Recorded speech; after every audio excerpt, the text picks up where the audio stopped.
Jelang bulan Ramadan, harga beragam kebutuhan di pasar tradisional Kota Palembang masih tinggi. Harga beras yang sebelumnya Rp10.000 per kilogram, kini menembus Rp15.000 per kilogramnya. Telur yang sebelumnya Rp24.000, kini Rp27.000 per kilogram. Begitu juga dengan minyak goreng yang sebelumnya Rp12.000 per liter, kini Rp17.000. Sagu dari Rp9.000, kini Rp14.000 per kilogram. Gula sebelumnya Rp13.000, kini Rp17.000 per kilogram. Pedagang di pasar tradisional Kota Palembang mengaku, pasar murah yang gencar digelar belum berdampak menstabilkan harga kebutuhan. Ya jelaslah ada pengaruh. Operasi pasar itu berpengaruh apabila kontinu kan. Ini kan tidak kontinu cuma sekali 2 bulan, kadang sekali sebulan.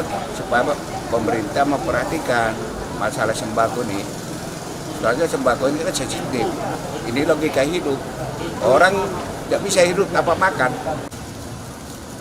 Harga yang mahal membuat omset pedagang turun hingga 50%. Nur Muhammad, Kompas TV, Palembang, Sumatera Selatan.